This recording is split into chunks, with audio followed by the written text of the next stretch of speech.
Thank you for listening to Depictions Media Radio.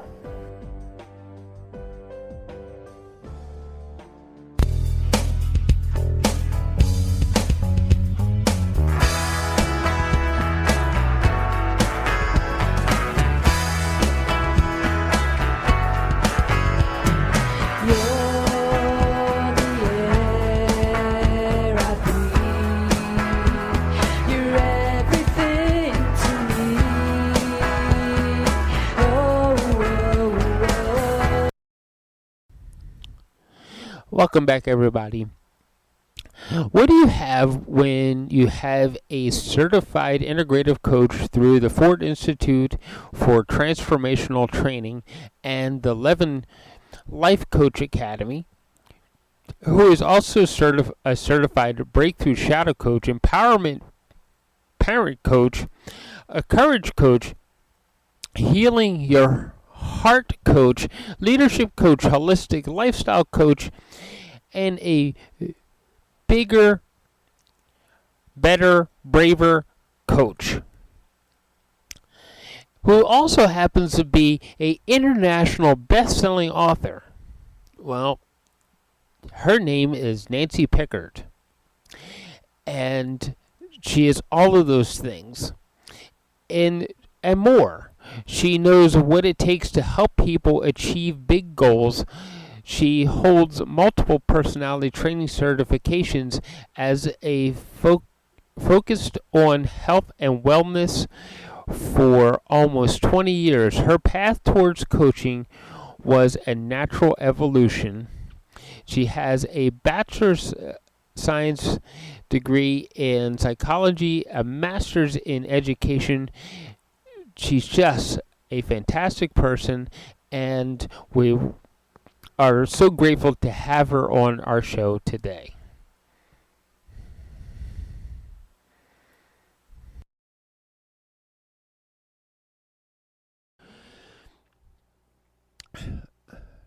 So, Nancy, welcome to the show.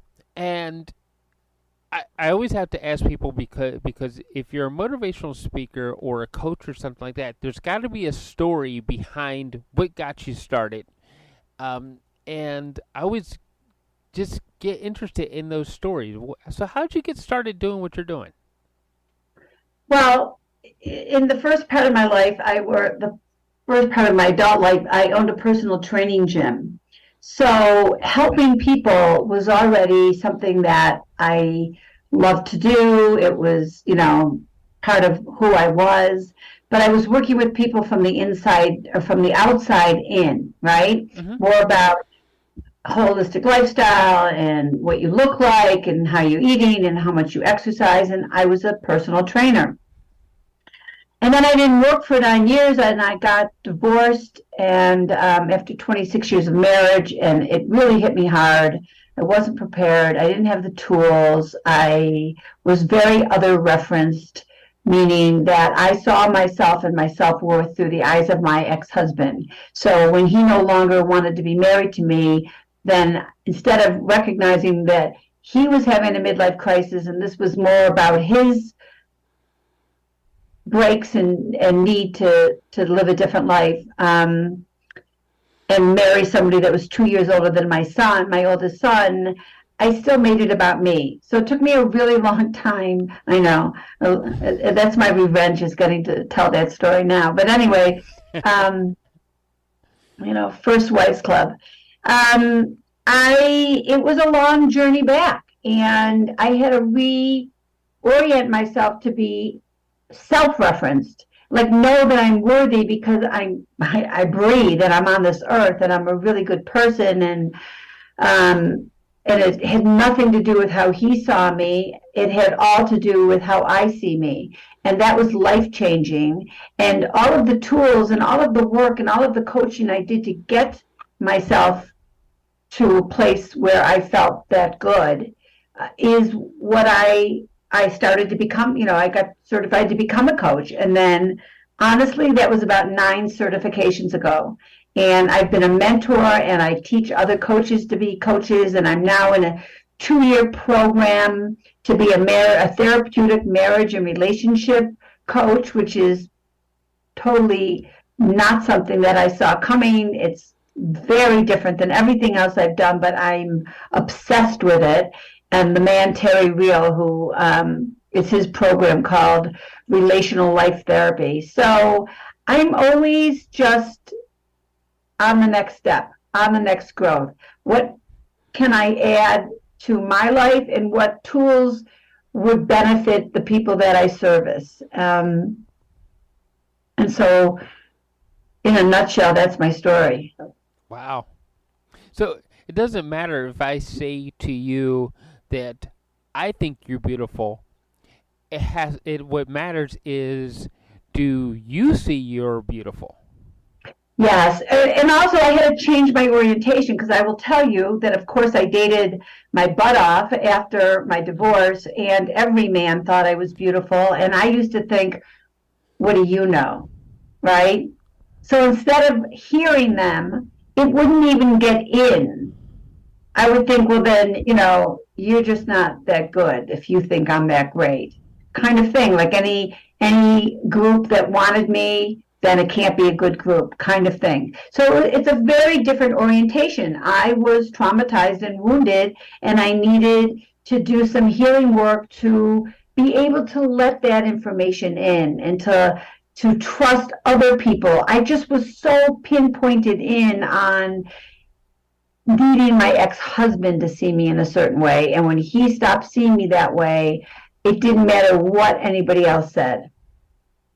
In a lot of ways, that makes sense. I won't get into the fact that I've been divorced a couple of times myself, but Okay.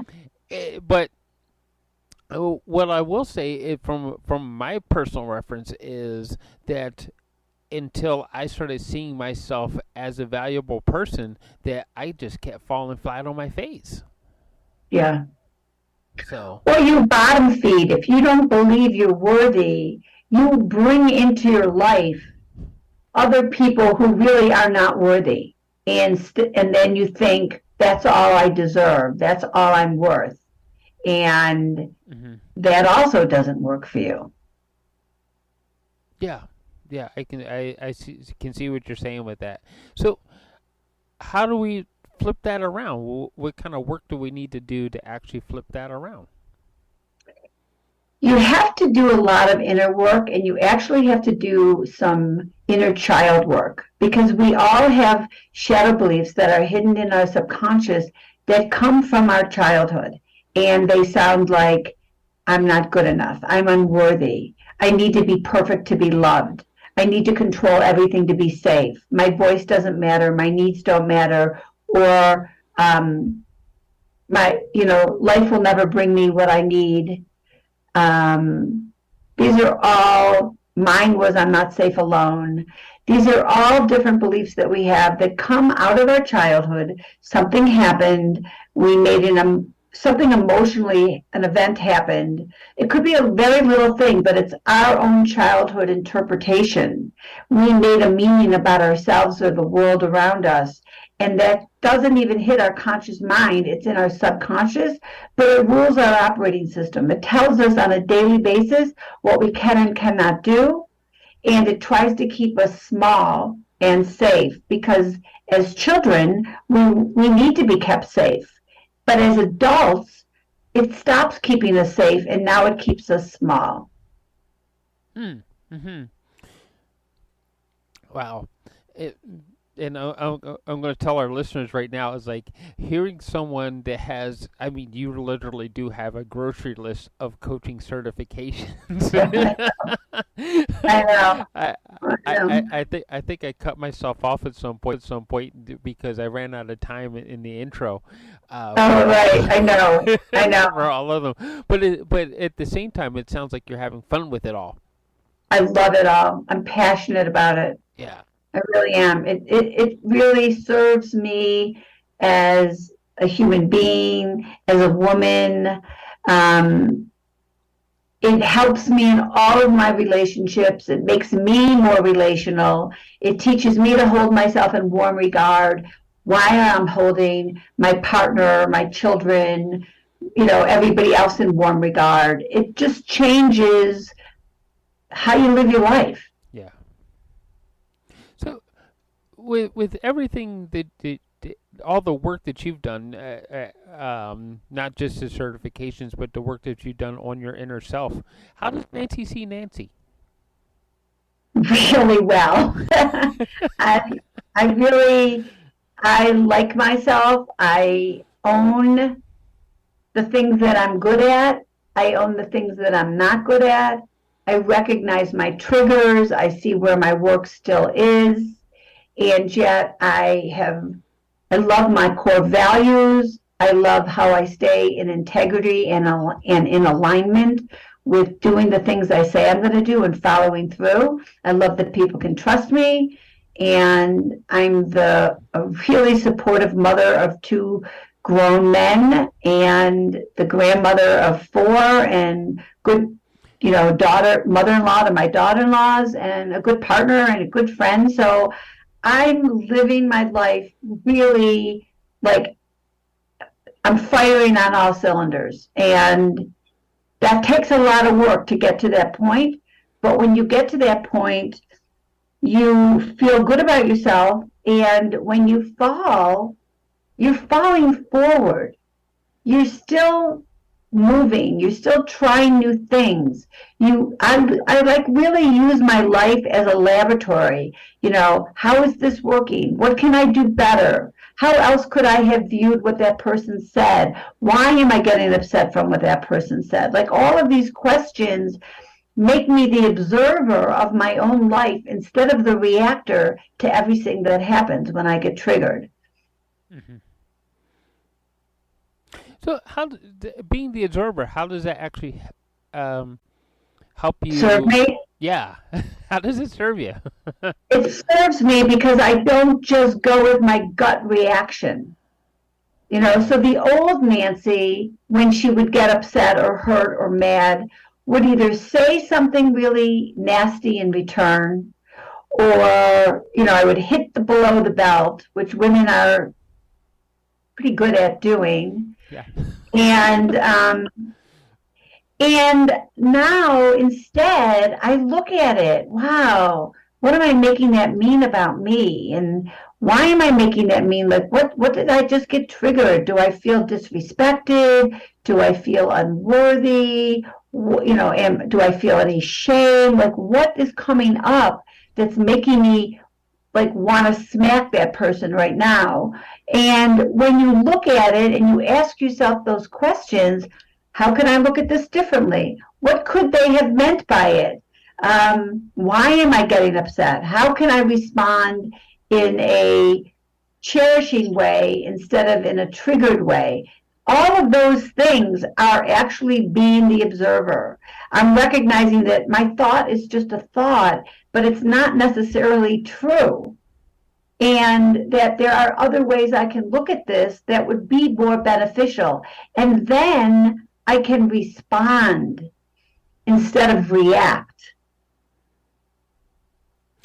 Now, Does there's that make sense? it does make sense because reacting instead of responding is knowing the difference between the two is extremely important. Yes. Mm-hmm. Yeah. None of us are responsible for our first thought. Our first thought is our gut reaction, Mhm. but we are responsible for our second and third thoughts. So ruminating, reacting, all of those things, those are choices that we make, even if we think it's not a choice, because we're so reactive. But it is a choice. So stepping back, being the observer, okay, I'm the person I can hear myself having that thought. I'm not the thought. And therefore I can change how I respond. Okay. It may take a little And work and it takes practice, but the longer and the more often you do it, the easier it is to just not respond at the moment. Just take a breath, look at it, ask yourself some really good questions, and see how else you can see this. yeah, because there's always a better way of seeing it, shall we say? There's always many ways of seeing it. Yeah. So why take the one that like has just triggered your inner child's wound? Mm-hmm. Let's get our brain into the wise adult part of our brain and make a response from there. Yeah. Yeah. Okay. And that makes sense because when people talk about, oh, I let them have it both barrels, is like, but why did you let it? Why did you do that? Why didn't you Yeah. respond back in kindness, and then maybe the situation would have come out where both people felt uplifted and enlightened, right? Right, exactly. So, so yeah, that's like a huge chunk of wisdom right there. Yes. So, how long did it take you to get there? A long time. A lot of coaching, a lot of different coaching modalities to get to that mindset. Yeah. The observer whole part is really comes from Michael Singer's book called The Untethered Soul. And it's a beautiful, beautiful book that I really resonated with when I was in a really low part in my life. And I've read it a few times. Every time I read it, I see and hear things differently because I'm different. You hear what you're ready to hear. And at different times, you can hear it differently. I highly recommend it. Yeah. So if we keep doing the work, we start to hear things differently with deeper meanings, or Yeah, it's like an onion. And as we peel away one layer after another, we are more open, we understand ourselves more, we can see things differently, we can observe instead of react, we can do all these things. And that comes from really being committed to doing your inner work. yeah. So there is something I do want to actually focus on because it's something that holds us back a lot, holds most people back a lot, and because you do a lot of work on fear, right? Yeah, I have a book, Bigger, Better, Braver, Conquer Your Fears, Embrace Your Courage, and Transform Your Life. And that's really what it is. It's helping people step by step get beyond their fears so that they can live their best lives. Yeah. So first off, how did I? Let's get into how fear actually holds us back, and versus how maybe it could serve us. Well, I think how it holds us back, we all know. It's sort of a no-brainer. You're afraid to do something, so you don't do it. So people have fear of success, they have fear of failure, they have fear of looking stupid, they have fear of not being enough, they have fear of not knowing enough. They have all of these. I mean, there's a zillion fears, but these are all fears that actually keep people from moving forward. And I always wonder, if you do nothing, aren't you already aren't you already failing? Aren't you already like not succeeding? So I don't really understand why you'll let those fears hold you back, but they do. Fear cripples people. And what I help my clients do is understand that those fears are coming from your childhood. And as an adult, you don't have to play by those rules that were made to keep you safe as a child, because now as an adult, they are keeping you small. They are keeping you from living your best life. They're keeping you from reaching your goals or even setting higher goals. You lower your ceiling because you just don't think you can get it. You're not good enough. It's not my time. There are better people than me. And so the way I use fear as a driving force for change is that if there's something I'm afraid to do, I know I have to do it. It's that simple. I know that on the other side of stepping in, I will be the very thing I think I'm not. Ah. So when I'm asked to build a course for a company, my first thought, the imposter syndrome. They think I know more than I do, They think I'm bigger than I am. They're buying like my social media, you know, story. I mean, I tell myself all these very disempowering things. And then I say to myself, wait a minute. The moment I step in and start building that course, I'm that exact person that has built the course. Yeah. That's what growth is all about. Yeah. You bring up you brought up something that I suffered from a lot, and it's still at times I get triggered by the imposter syndrome. It's like, We all how do. did how did I wind up here? Am I really good enough to be here? You know, Hmm.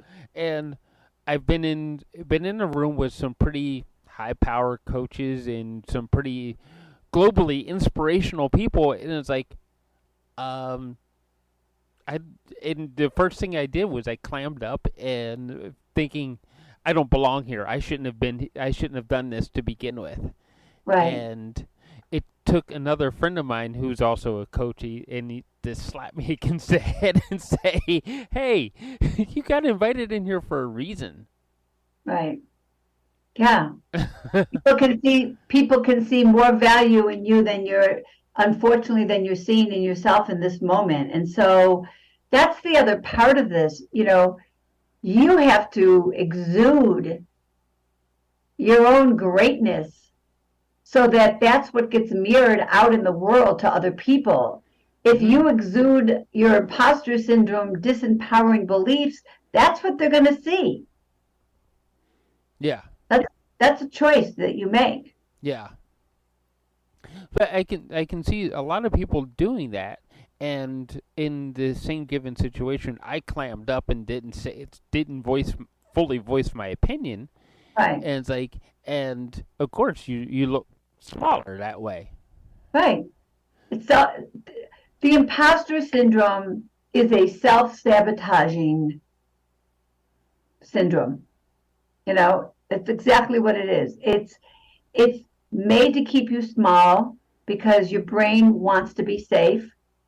Your brain is really lazy. It does not want to do something different. It does not want to try something it doesn't know. It would rather do what it's always done, even if what it's always done is so gets you nowhere. Your brain would rather fail over and over again because it knows how to fail and survive. Mm, okay, so how do we teach our brain to to want and desire new stuff? You have to just move beyond your fears. You have to do exactly what I said. You have to recognize that it's a fear. Hmm. It's not true. It's a thought, and you're going to move forward anyway. Cool. It's self. It's like a muscle. I used to be a trainer, so it's like it's exercising the muscle over and over again until the muscle is so strong it just does it. It's become a trait. It just happens. You know that if there's something you're afraid to do, I'm going for it. It's learned. It's a learned behavior. Right. So we have to keep exercising that muscle, and well, Yes. well, Start small, yeah, very small, bite-sized steps, okay. proving Because to yourself over and over and over again you can step outside your comfort zone and you're still alive and you didn't fall on your face.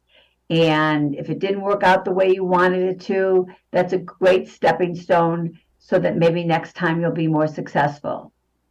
hmm yeah, because I guess like anything else, because I do exercise a lot, and it becomes easier and easier the more you do it, right? Right, right. You just get up and do it.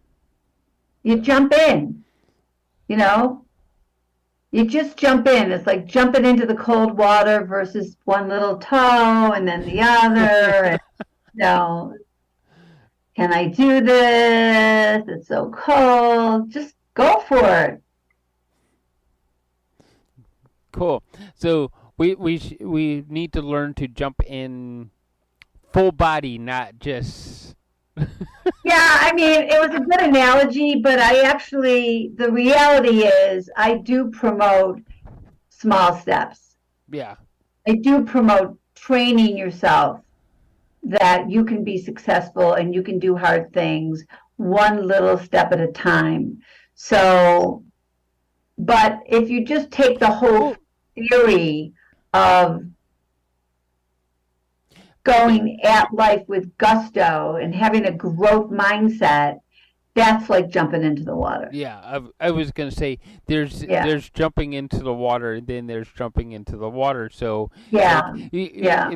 to follow your theory, start off with the baby pool, work yourself into the wading pool Right. before you try to dive in straight into the ocean. There you got it. It just saved my analogy for me. Thank you. So yeah. All right. How does how did that work out for you? Because obviously, if you're teaching it, you've done it. I do it all the time. Yeah. I climbed Kilimanjaro at 61 years old. I would say to myself over and over again, if you can't do this, you're not going to be able to climb Kilimanjaro. And I would go do that. If you can't do this, you know. And then once I wrote my book, Bigger, Better, Braver became my go-to mantra. Bigger, Uh-huh. better, braver. Okay, I'm going to be bigger, better, braver. I use it with my grandchildren all the time. What did you do today that was bigger, better, braver? Yeah. It actually bit me in the butt though, because this summer, it's a long story, but I got stuck going with my granddaughters on a roller coaster because their brother was crying, and so their mother had to come off, and I had to get on. And I'm afraid of roller coasters. I've been afraid of them my whole life. I can't stand them. I'm really afraid of them. Uh-huh. And I get on with my 8.5-year-old granddaughter, and you're going all the way up, and I'm already shaking. And she's saying to me for 10 minutes as we're climbing, Nana, you have to be bigger, better, braver. Do not ruin this for me. I don't want to go slow. If you go slow, you're going to ruin this for me. And she lectured me the whole way up about just be bigger, better, braver. That now see that's cool. How cool is it that your granddaughter is coaching you? Yes, yes, yeah. I did it. I didn't go slow. And when I got off that roller coaster, I was shaking like a leaf. You know, my son looked over and I'm like, I never want to do that again. Like, but I did it. And you feel better for it, right? No, but I did it. I Oh, wanted to there's got to support be I a wanted little to bit of support my grandma that granddaughter. Yeah, yeah, a there's a little bit tiny of bit. grandma that says, "Hey, I did that. I had that Yeah, experience with my grandkid, right?" yeah, I could do that for you, babe. So, but that makes you a cool grandma. Yeah, I am a cool grandma.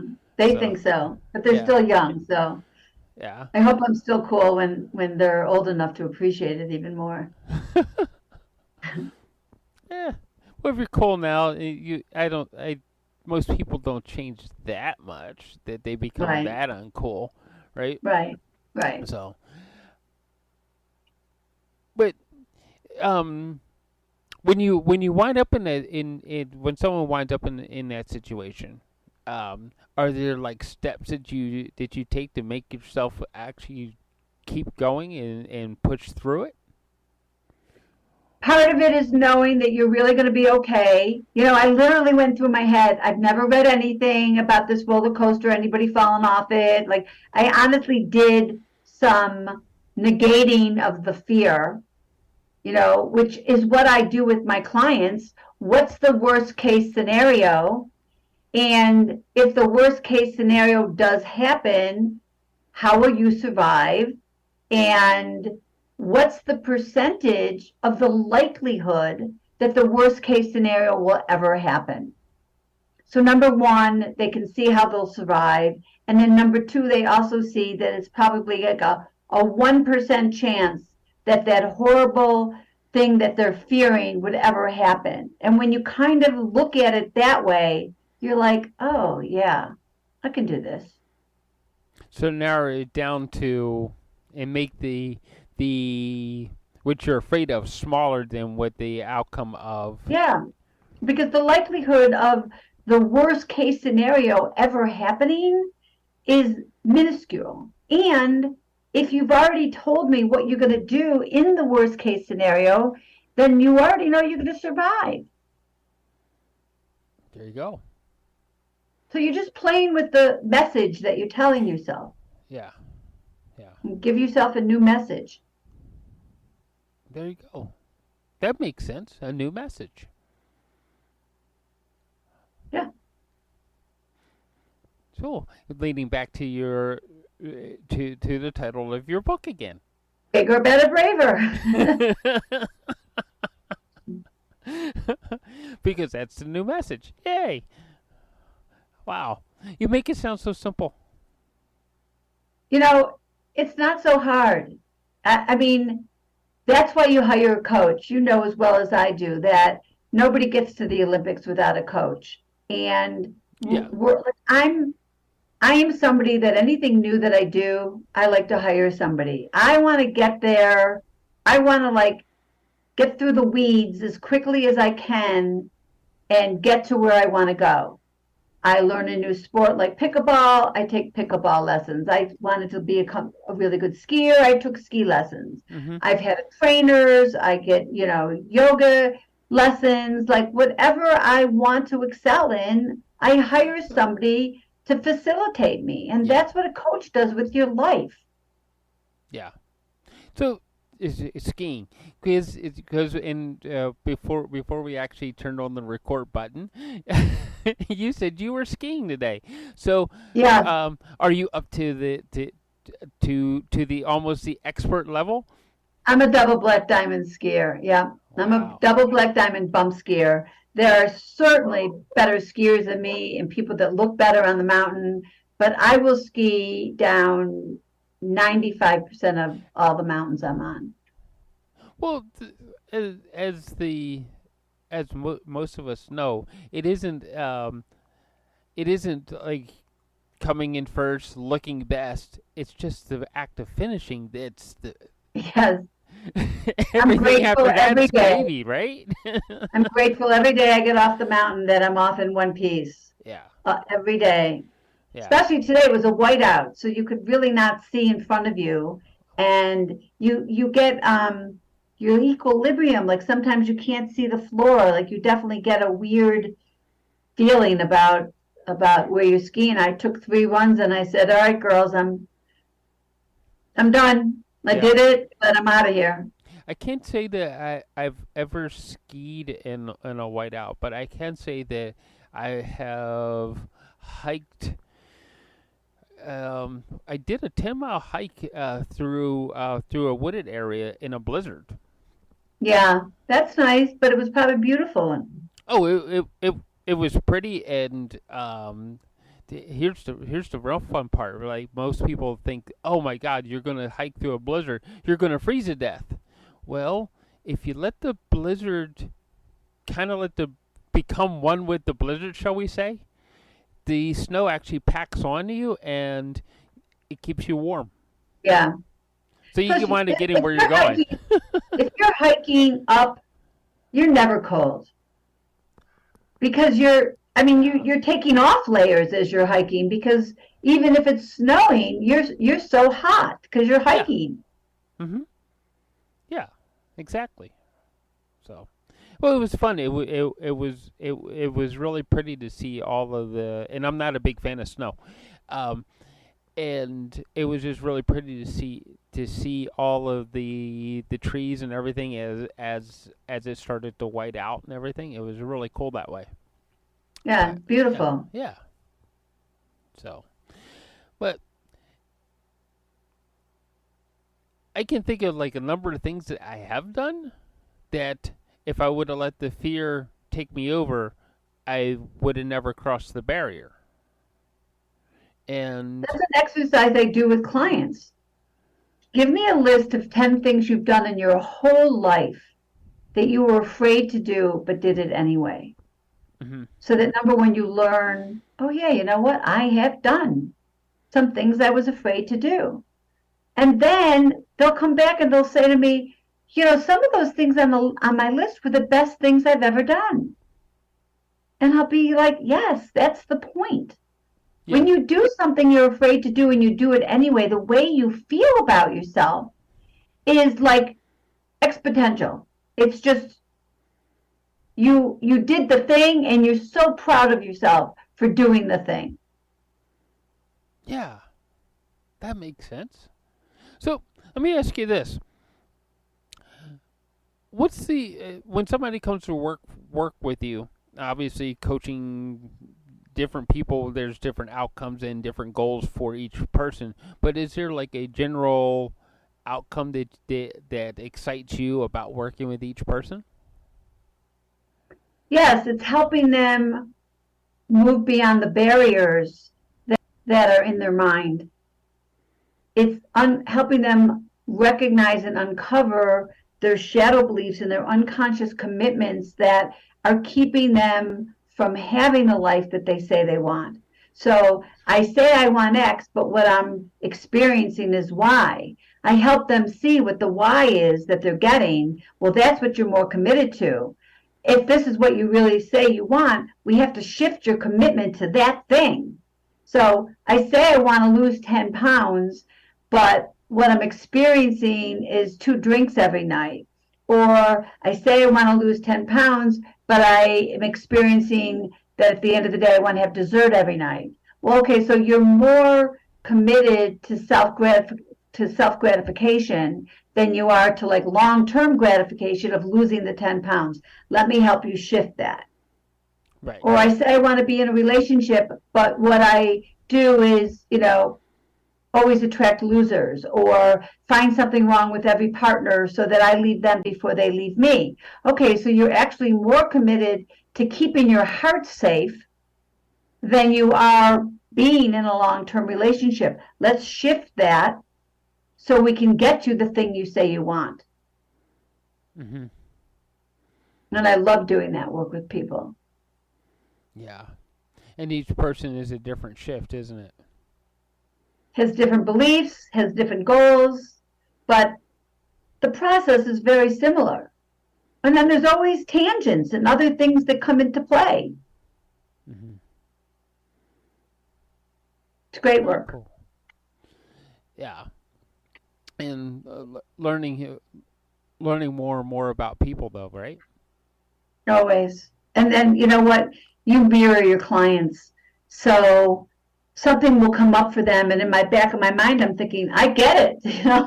I've been there, or I was just there, or I'm there right now. I get it. I know what you're thinking and how you're feeling. And, I get there too. We're not perfect. We have we have fears and shadow beliefs and unconscious commitments, and we have to work on ourselves all the time. Yeah. Just keep pivoting back. Okay, that didn't work. Let's try this. Okay. Yeah. What are some of your core beliefs that actually push you forward? I get really excited about pushing myself to my limits. So that's why I'm an athlete, and that's why I have a growth mindset. And so I think I get off on succeeding and trying new things. And I have learned that the juice is in the journey. It's not in the outcome. If I don't become the best of this, that's okay. I keep trying and I don't fault myself for not being better. I'm enjoying the process of the learning. Hmm. If Very if cool. you only have your eye on the end game, you miss the whole process because then you're only happy in the 10% outcome of success. Anything else, you don't even doesn't register, and you don't feel good about it. You've missed all the rewards along the way. Right. That makes sense. That makes sense. Yeah. So In all of your journeys and adventures, what's the most beautiful thing you've seen? Well, I think climbing Mount Kilimanjaro was very self-fulfilling. At the end, when I saw the flags at the end at the top at 19,341 feet, I started crying because I was so proud of myself for wanting to do it, lying there alone, doing all the training, sleeping outside in a tent for 8 nights, all of those things, and rocking it, really like overtraining and being like so ahead of everybody. I just was so strong because don't forget I'm a trainer and I live in altitude, Mm-hmm. so it's hard to compete with that, even though I was older than everybody else. But so I just, it was so motivating for me. I proved to myself exactly what I wanted to prove to myself, Yeah. that I could do hard things. That's a hard thing. Yeah. Yeah. Yeah. I wanted that would be tops on my. I used to do a lot of rock climbing, Hmm. and there's a difference between there's some aspects I guess you use when climbing a mountain that size that you could use from rock climbing, but it's not the same. They're very different. Very different. Actually, climbing Kilimanjaro is it in itself is not that technical. It's not like you're going over cliffs or you're scared. It's not like that. There's one day when you go up the Baracco Wall that actually being a rock climber would be helpful. But other than that, it's a walk. It's just a walk that's going up thousands of feet every day. Yeah. So cool. Yeah. Congratulations on that one, because Thank you. that's a cool thing. That and the I had another friend who did. She only went to the base camp, but she said it Of was so Everest, exciting yeah, as the Everest base camp. So yeah. like, yeah, It's not as high as Kilimanjaro, but I think that the elements are way worse. You yeah, could be enduring way more. So a lot of people that were in that group that went to Kilimanjaro, the next year they did go to base camp. yeah. I just I just didn't join them. I already knew, guys, I'm like 30 years older than the rest of you, and this is my glory. This is it. This How is could you be 30 years older than somebody who isn't just a child? Come on. oh no, yeah, trust me. I was 61. There were 20 and 30 and 40 and 50-year-olds in that group. Wow. Yeah. So yeah, cool. Hmm. It's been a lot of fun talking to you, but we got Oh, one thank last thing. What are the best ways to find you so that we can work with you? you. So nancypickardlifecoach.com is my website. And on my website is, a link for my book and a link for a free phone call with me to see if coaching would be good for you. I have a boundaries quiz, and I have a free chapter, first chapter of my book. So I have a lot of giveaways there. You can follow me on Nancy Pickard Life Coach on Facebook, on Instagram, on LinkedIn. Mm-hmm. So I'm pretty present. I have you know, if you follow me on any of those, you'll see all the courses. You can join my mailing list and get, I have a new course coming up. I don't know when this comes out. So, but I have a course that starts February 15th called The New Relationship Blueprint. I have a course that's on Gen Connect You that's called Bigger, Better, Braver, oh, I wish I knew the title. Something bigger, better, braver in careers. And it's all done self. You buy the course from Gen Connect You and you take it, and it's all these videos and PDFs and quizzes, and it's all there. And I have a 20% coupon for anybody who wants to do that. Very cool. So, find Nancy. Actually, I will say this: Nancy Pickard. You Google very well. Oh, Uh, thank you. and you're fairly easy to find that way also. And we will also put as many as links possible in our show notes. Awesome. I So yeah, appreciate that. It's been yeah. really fun. Again, it was great talking to you. It's always my first conversation with you doing the pre-interview. I was like, I got really excited to do the interview, and I was like, I should make her my new best friend too, because you're really cool. All right, Thank you. yeah. And thank you everybody for listening today. And please do look for that subscribe button so that you can get more of our interviews and updates and everything from Depictions Media and from the Influencer Club. Thank you again, Nancy. Thank you. All right. And I looked up at a shooting star, and then I wondered who you are. I just need to know. So I wished upon that shooting star, and then I wondered where you are. Is it destiny, or is it meant to be?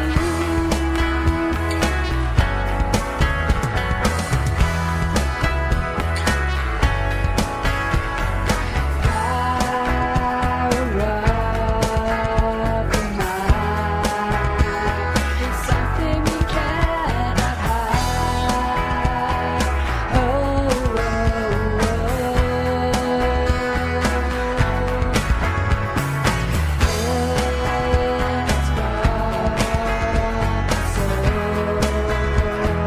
help us to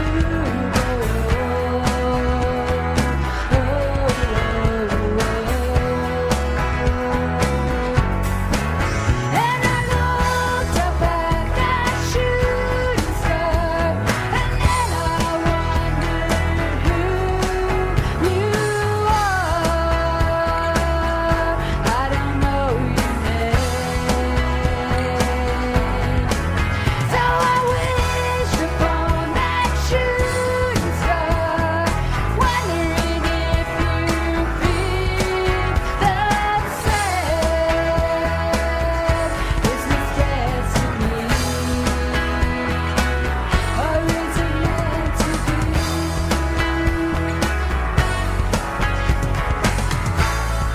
Take me like a little child in your arms. We can drift away into another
This show has been produced by Depictions Media.